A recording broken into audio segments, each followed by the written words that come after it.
Que a graça e a paz do nosso Senhor Jesus Cristo esteja com você, meu amado irmão, minha amada irmã. Que Deus te abençoe grandemente, que você possa fazer uso dessa palavra. Se você espera que 2021 seja melhor do que 2020, é muito importante você prestar atenção no que você irá fazer este ano, porque nós colhemos o que plantamos. Então você colhe o que você planta. Esse é o título da ministração de hoje. Se você entendeu o título, basicamente 50% da ministração você já conseguiu compreender. Abra aí a sua Bíblia no livro de Gálatas, capítulo 6.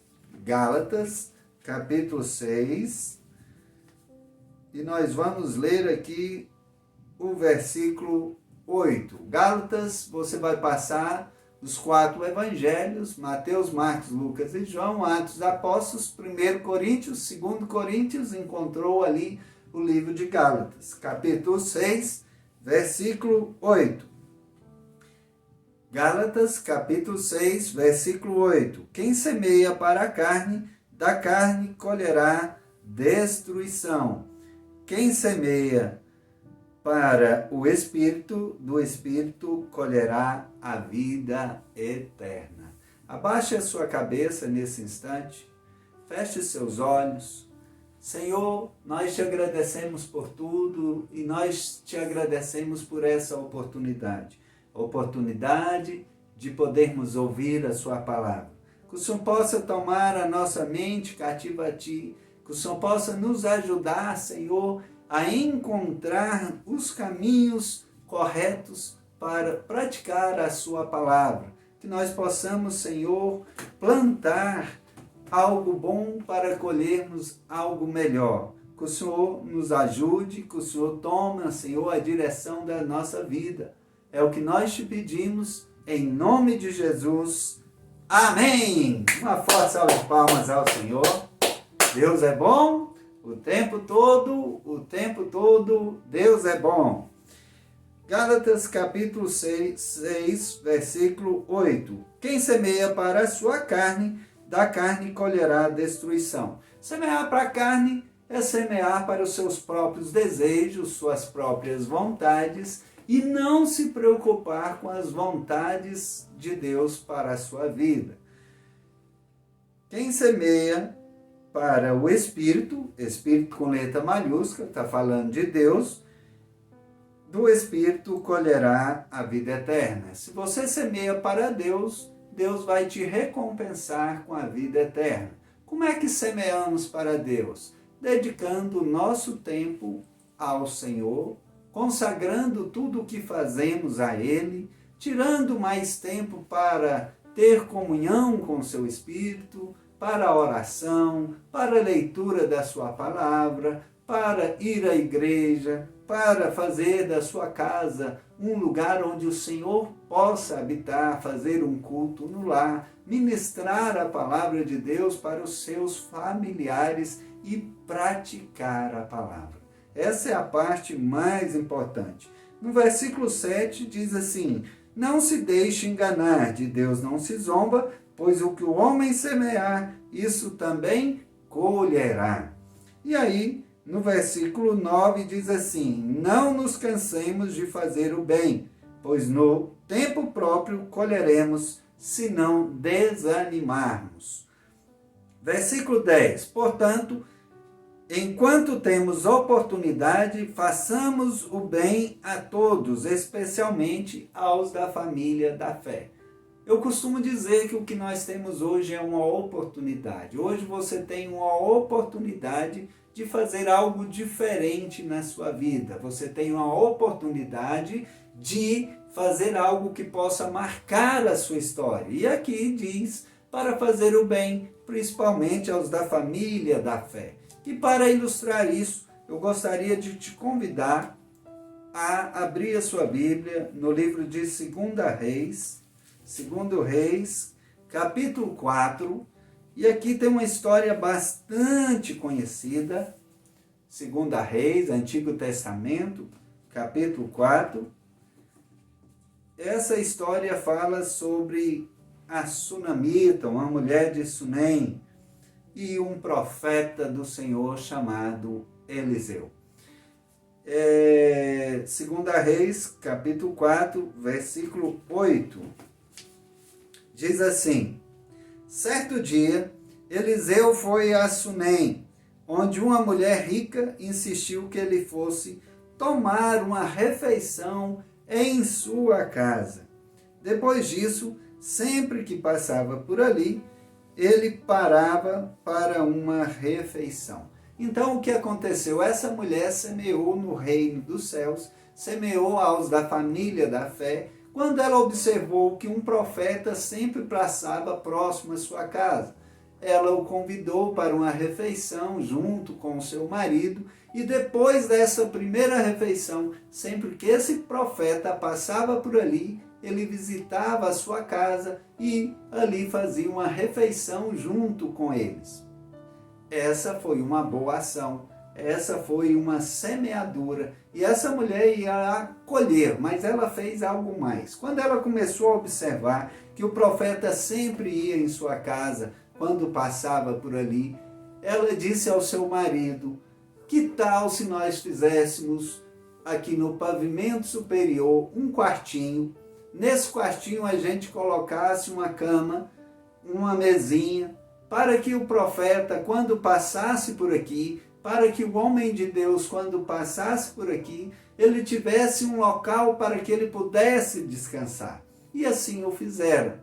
E sempre que o profeta estava de viagem, passando por ali, além da refeição que fazia com o casal, ele subia para o seu quartinho e lá ele descansava, recuperava as suas forças. Ela fez uma boa semeadura, ela plantou.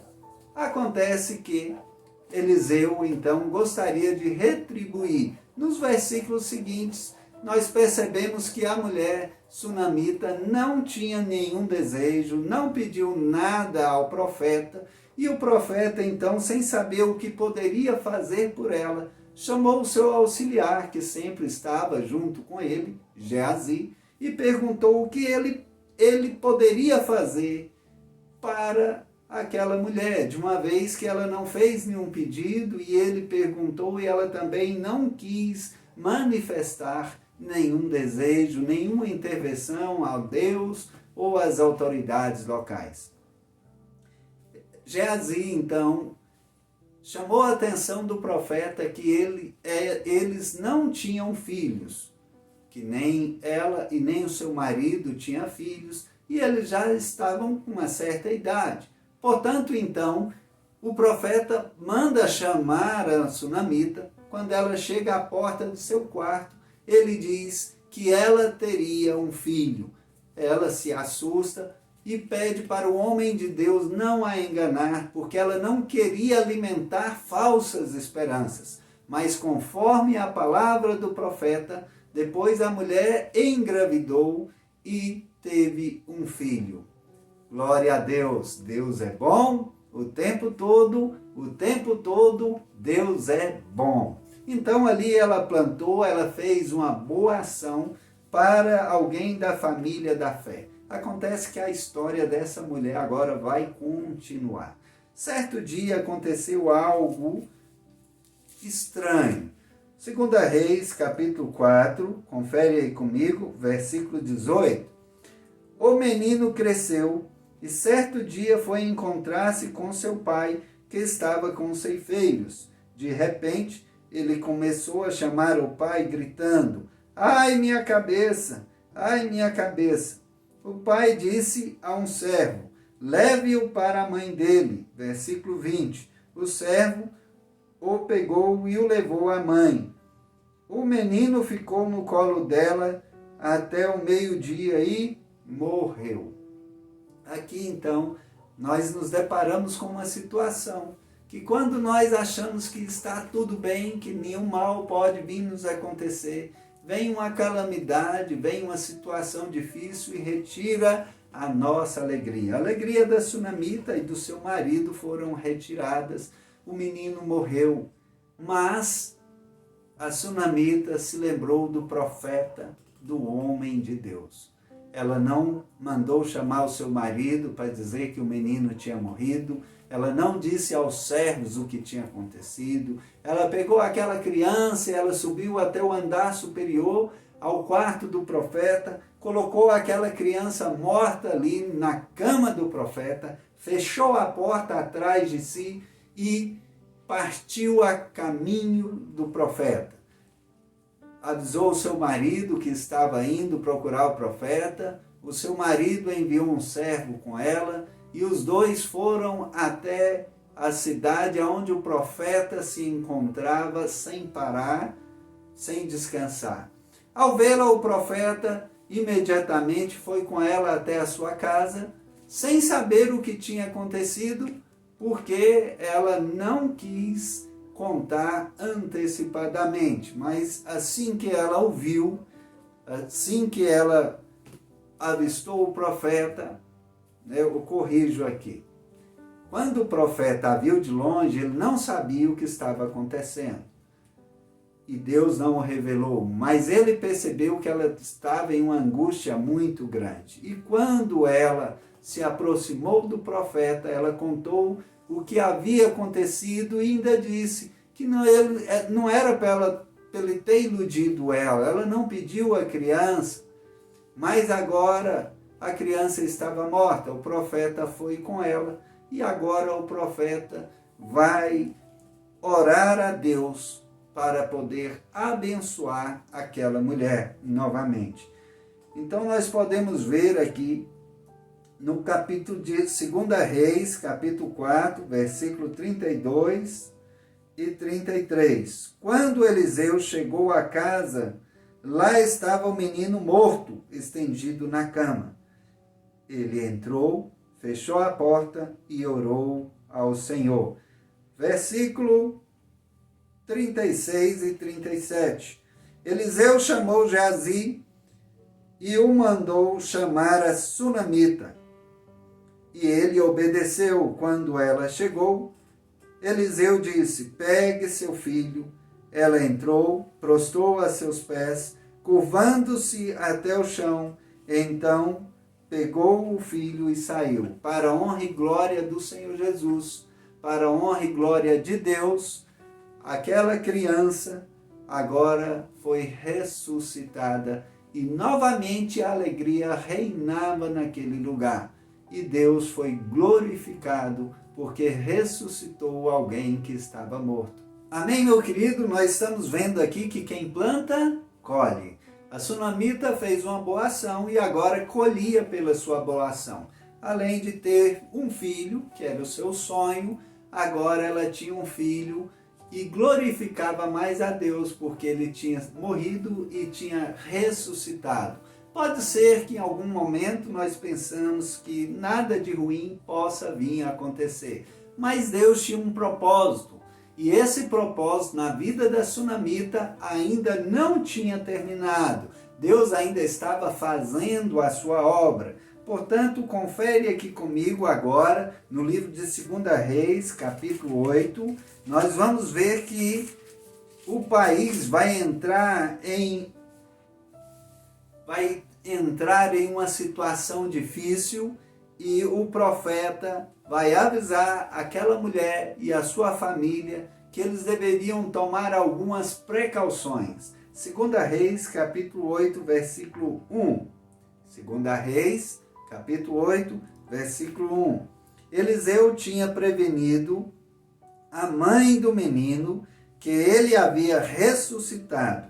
Saia do país com a sua família e vá morar onde puder, pois o Senhor determinou para esta terra uma fome que durará 7 anos.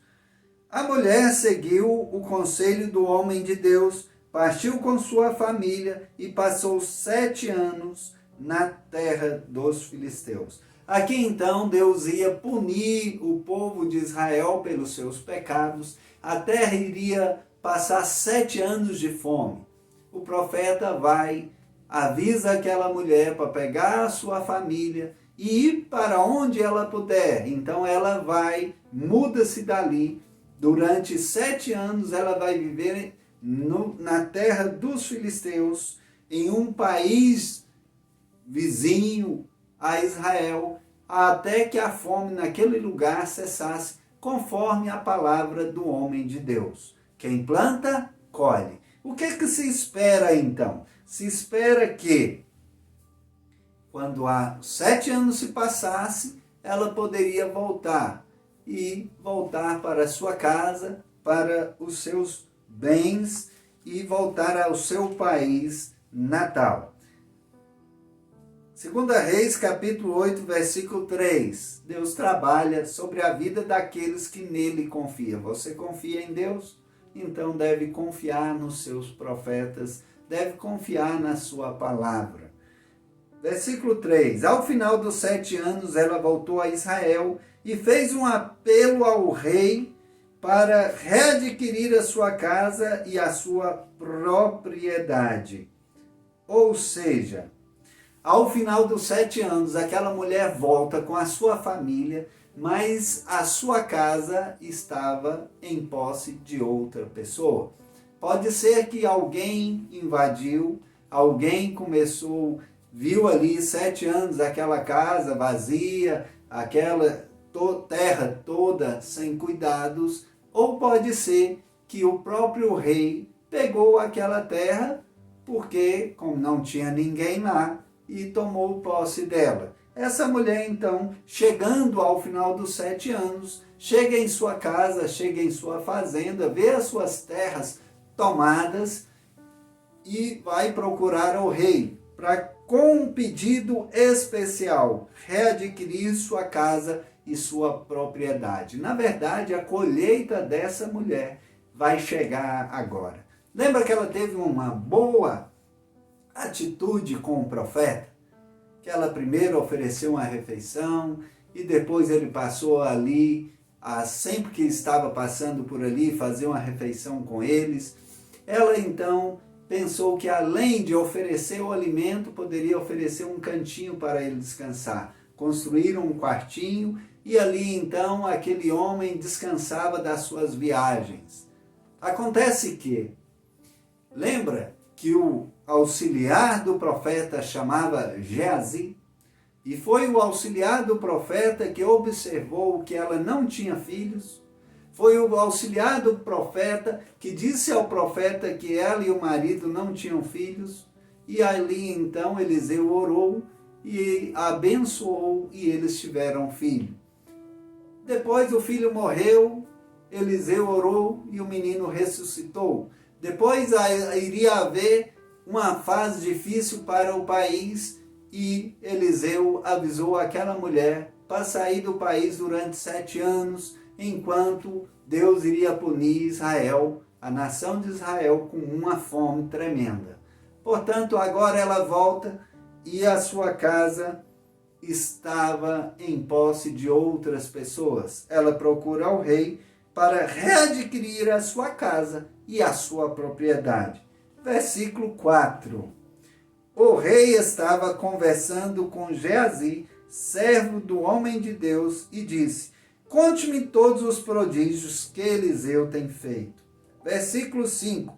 Enquanto Geazi contava ao rei como Eliseu havia ressuscitado o menino, a própria mãe chegou para apresentar a sua petição ao rei, a fim de readquirir a sua casa e a sua propriedade. Geazi exclamou: esta é a mulher, ó rei, meu senhor, e este é o filho dela, a quem Eliseu ressuscitou. Glória a Deus! Querido, como Deus provê. Deus só não enviou a mulher para fora do país, como a trouxe, e enviou o servo do profeta para falar ao rei as maravilhas que Deus tinha feito através do profeta naquele lugar. E enquanto Geazi estava dando testemunho da sunamita e do menino que foi ressuscitado, a sunamita chegou e ele falou: olha aí, rei, esta é a mulher, esta é a criança que o profeta ressuscitou. Ou seja, em o rei poderia ter chamado aquele auxiliar do profeta para uma conversa em vários momentos, mas foi exatamente no momento em que a sunamita mais precisava que o rei estava já sendo informado sobre quem ela era, sobre o que Deus tinha feito sobre a vida dela. Para quê? Para respaldar o seu pedido. Agora ela estava colhendo. Agora ela estava colhendo aquilo que ela tinha plantado. Uma boa ação que ela fez, que tornou um fato milagroso, que fez com que o rei olhasse para ela com um olhar diferenciado. É isso que Deus faz com aqueles que o servem. É isso que Deus faz com aqueles que o buscam. É isso que Deus faz com aqueles que fazem o bem, aqueles que estão trabalhando na obra do Senhor. Ela se compadeceu do profeta e agora ela tinha o olhar do rei ao seu favor. Vamos continuar a história. Versículo 6 do capítulo 8 de 2 Reis. O rei pediu que ela contasse o ocorrido e ela confirmou os fatos. Então ele designou um oficial para cuidar do caso dela e lhe ordenou: devolva tudo o que lhe pertencia, inclusive toda a renda das colheitas, desde que ela saiu do país até hoje. Glória a Deus! Aleluia! Ela não somente teria a sua casa restituída, ela não somente teria a sua propriedade restituída, como a colheita dos 7 anos, o que a terra tivesse produzido naquele período, ela teria de volta, ela seria ressarcida, ela teria direito a ter provisão. Deus é maravilhoso, Deus é poderoso. Eu posso ouvir, você pode dizer um glória a Deus? Glória a Deus! É nessa perspectiva, é com essa expectativa que nós devemos entrar o ano de 2021,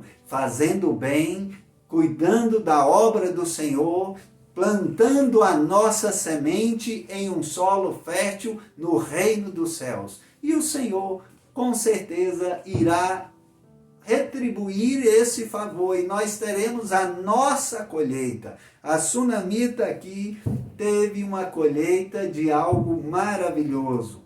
Ela foi poupada de sofrimento, ela foi poupada de 7 anos de fome, e quando ela retorna ao seu país, quando ela retorna à sua casa, ela tem a sua propriedade devolvida, ela tem a sua casa devolvida, e ela tem as colheitas, ou seja, os rendimentos de uma época que ela não trabalhou na terra, que ela não trabalhou para produzir. Ela teve então os rendimentos daquilo ali que ela não fez pela graça de um Deus todo-poderoso. Por quê?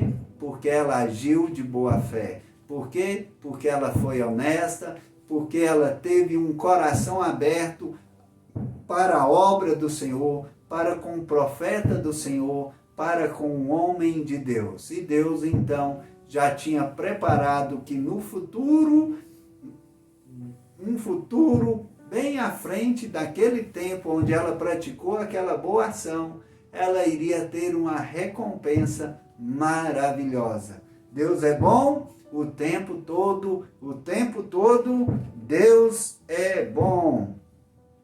Abra sua Bíblia aí agora no livro de Tiago, Novo Testamento, capítulo 5. Tiago, capítulo 5.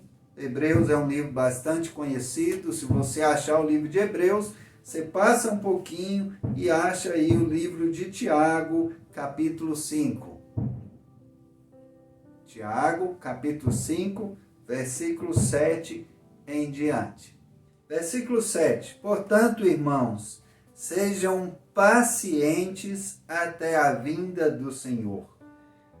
Vejam como o agricultor aguarda que a terra produza a preciosa colheita, e como espera com paciência até virem as chuvas do outono e da primavera. Queridos, aqui está falando que nós devemos ser pacientes. A vinda do Senhor já é certa e o apóstolo Tiago compara essa vinda dele com um agricultor que vai lá, que prepara a terra, que planta a sua semente e aguarda com paciência. Nesse versículo, 2 vezes a palavra paciência aparece. Aguarda com paciência até virem as chuvas de outono, até virem as chuvas da primavera, para que depois ele possa ver a sua planta, a sua semente que foi plantada crescer, prosperar e dar os frutos ao qual ele aguarda, ao qual ele espera. Sabe qual é o grande problema da população, do mundo atual? É porque nós não sabemos esperar. Nós não sabemos aguardar.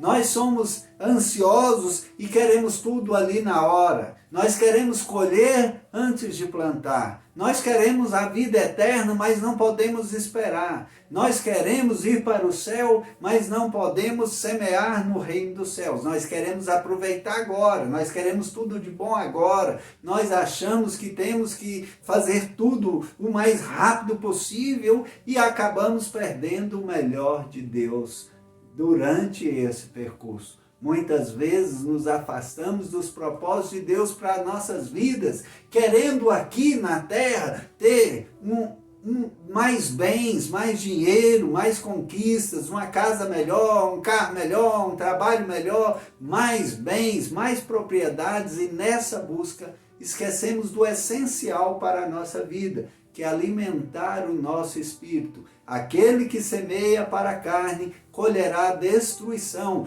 mas aquele que semeia para o espírito, do espírito colherá a vida eterna. Meu amado, o que você tem semeado para o Senhor? Não importa aí o 2020, esse já passou, é agora, é essa colheita de agora que nós estamos dizendo. O que você tem semeado para o Senhor? Não é o que você vai semear, é o que você tem semeado hoje. Hoje é o dia da sua oportunidade. De hoje você começar a semear na terra certa. Hoje é o dia de você parar e pensar, se Jesus voltar hoje, como aqui está falando, sejam pacientes até a vinda do Senhor. Se o Senhor Jesus voltar hoje, o que você tem plantado, os seus bens, as suas conquistas, para quem será? Será para o Senhor? Será para glorificar a Deus? Será para exaltar o nome dele? Ou será para a sua própria destruição? Portanto, meu querido, faça do ano de 2021 um ano diferente. Se Deus te der graça e oportunidade, oferte o seu tempo que você tem de melhor ao Senhor.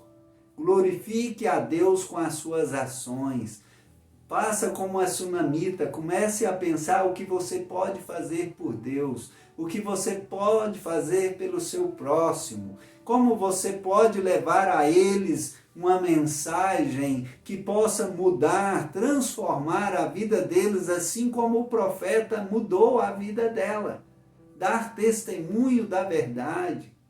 Querido, continuando aqui, versículo 8. Sejam também pacientes e fortaleçam o seu coração, pois a vinda do Senhor está próxima. Mais uma vez, fala sobre paciência, fala sobre a vinda do Senhor que está próxima. Querido, para tudo e comece a pensar como você tem vivido. O primeiro ponto você já ganhou, que é o quê? Ouvir essa mensagem, ouvir esta palavra. Agora é ver o que você vai fazer com este conhecimento. O que você vai fazer com este aprendizado. Vai continuar vivendo o dia de amanhã como viveu o dia de ontem? Ou vai plantar uma semente diferente? Vai glorificar a Deus com as suas ações de verdade? Vai buscar em Deus há recompensa para a vida eterna. Aquele que semeia para o Espírito, do Espírito colherá a vida eterna, somente do Espírito. Se não semear em Deus, se não parar e ver que frutos você vai deixar, talvez a sua colheita seja para a sua perdição. É essa a sua vontade? É esse o seu desejo? Se você vela pela sua vida, se você quer ter a vida eterna, se você quer ter uma vida ao lado de Deus, este é um convite para que você repense as suas atitudes. E como aqui fala, seja paciente e fortaleça o seu coração. Seja paciente e fortaleça o seu coração. Vamos aqui no livro. Se você abrir a sua Bíblia no meio, você vai achar o livro de Salmos. Continuando mais um pouquinho, você vai achar o livro de Provérbios. E assim que terminar o livro de Provérbios, tem um livro pequenininho aí, que é o livro de Eclesiastes. Eclesiastes, você vai abrir no capítulo 3. E aqui vai falar sobre tempo. Eclesiastes capítulo 3, versículo 1. Eclesiastes capítulo 3, versículo 1. Para tudo há uma ocasião certa. Há um tempo certo para cada propósito debaixo do céu. Versículo 2. Tempo de nascer e tempo de morrer. Tempo de plantar e tempo de arrancar o que se plantou. Então, explicando aqui, para tudo há uma ocasião certa. E há um propósito debaixo do céu. Deus tem um propósito para a sua vida. E é necessário que você entenda que há tempo de nascer e há tempo de morrer. Um dia seremos ceifados. Um dia a nossa vida aqui na terra, ela se encerrará. Mas o nosso espírito continuará vivendo. E há tempo para plantar e arrancar o que se plantou. Você vai colher daquilo que você tiver feito na sua vida. Se você já é cristão, já crê em Deus, persevere. Se você ainda não entregou a sua vida ao Senhor Jesus, entregue. Confesse o Senhor Jesus como seu Senhor e Salvador. Comece a ler as Escrituras e a verificar o que você precisa fazer para alcançar a vida eterna. Passe pelo batismo das águas como sinal de entrega, como sinal de morte de alguém que viveu uma vida que quer ser esquecida e quer colher coisas novas. E comece a viver em Cristo Jesus. Participe da ceia do Senhor, coma o seu pão, coma a carne de Jesus Cristo, beba o suco que simboliza o corpo de Cristo, relembrando o sacrifício de Jesus pela sua vida, pela humanidade, valorizando aquilo que o Senhor fez por você. Creia em Deus, creia, acredite em Jesus Cristo. Deus te dá uma nova oportunidade de trilhar novos caminhos. Que esse ano de 2021 seja um ano de colheitas diferentes na sua vida. Que você possa se preocupar mais com o reino dos céus. Que você possa lembrar que existe um tempo para tudo. E você e eu não sabemos quando encerrará o nosso tempo. O nosso tempo está passando. E o Senhor Jesus está voltando. Portanto, querido, você vai plantar aquilo que você colheu. Que você plante no Espírito, que você possa colher no Espírito. Que Deus possa te livrar de toda obra gananciosa e que você possa consagrar realmente a sua ação, a sua vida, a sua família, a sua casa e o seu tempo ao Senhor Jesus. Eu te convido agora a baixar a sua cabeça para que eu possa fazer uma oração com você. Pai, em nome de Jesus, A sua palavra foi lançada agora. Espírito Santo, é o Senhor quem convence o homem do pecado, da justiça e do juízo. Entra nesse lar, entra nessa casa, faça deste lugar a sua habitação. Senhor, que essa família venha ser protegida e guardada por Ti, e que eles venham plantar no terreno fértil, venham juntar tesouros no céu, onde a traça não corrói, onde o ladrão não rouba e aonde o Senhor vai garantir a salvação. Pai, guarda essa casa, guarda essa família e que as atitudes dessas pessoas possam ser atitudes dignas, Senhor, de andar em Teus caminhos, que o Senhor possa se lembrar deles, como se lembrou hoje, trazendo essa palavra, que essa palavra possa perseverar no coração deles. É o que nós te pedimos em nome de Jesus. Amém! Dê uma forte salva de palmas ao Senhor. Que Deus te abençoe grandemente. Uma ótima semana. E lembre-se, cuidado. Você colhe o que você planta. Que de hoje em diante a sua colheita possa ser no reino dos céus. Que Deus te abençoe.